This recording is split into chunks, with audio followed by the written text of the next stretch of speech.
وإذا طلقتم النساء فبلغن أجلهن فلا تعذروهن أن ينكحن أزواجهن إذا تراضوا بينهم بالمعروف، ذلك يوعظ به من كان منكم يؤمن بالله واليوم الآخر، ذلكم أزكى لكم وأطهر، والله يعلم وأنتم لا تعلمون. والوالدات يرضعن أولادهن حولين كاملين لمن أراد أن يتم الرضاعة، وعلى المولود له رزقهن وكسوتهن بالمعروف، لا تكلف نفس إلا وسعها، لا تضار والدة بولدها ولا مولود له بولده، وعلى الوارث مثل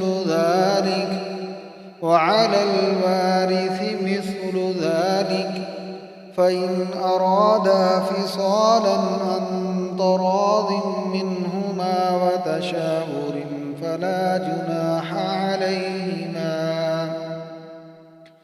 وإن أردتم أن تسترضعوا أولادكم فلا جناح عليكم إذا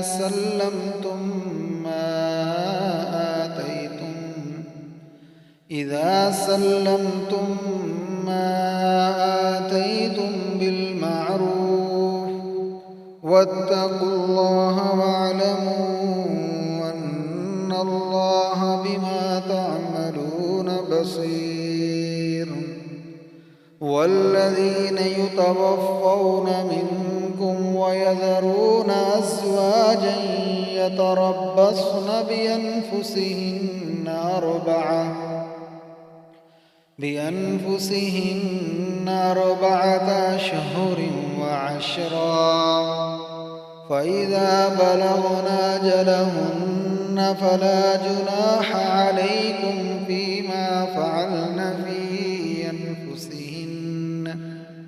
فيما فعلن في أنفسهن بالمعروف، والله بما تعملون خبير.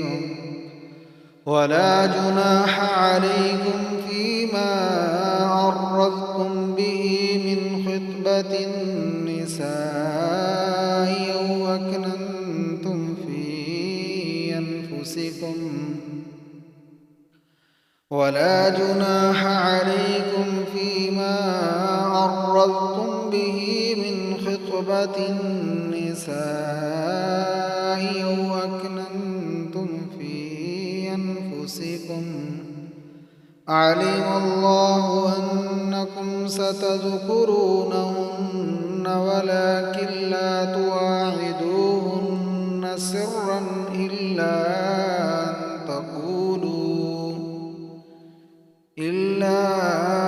أن تقولوا قولا معروفا، ولا تعزموا عقدة النكاح حتى يبلغ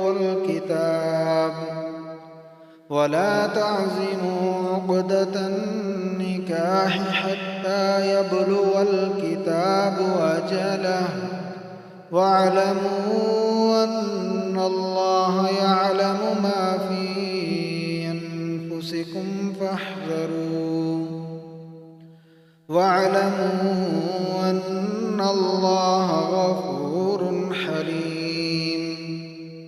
لا جناح عليكم إن طلقتم النساء ما لم تمسوهن أو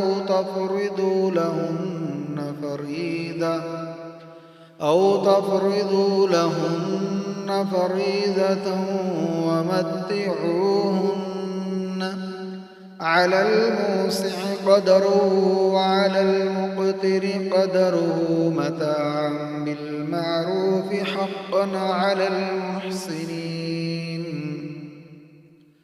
وإن طلقتموهن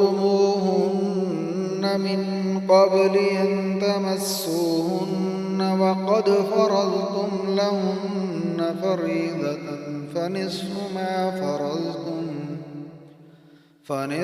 ما فرضتم إلا أن يعفون أو يعفو الذي بيده عقدة النكاح وأن تعفوا أقرب للتقوى ولا تنسوا الفضل بينكم إن الله بما تعملون بصير. حافظوا على الصلوات والصلاة الوسطى وقوموا لله قانتين. فإن خفتم فرجالا أو ركبانا فإذا أمنتم فاذكروا الله كما علمكم ما لم تكونوا تعلمون.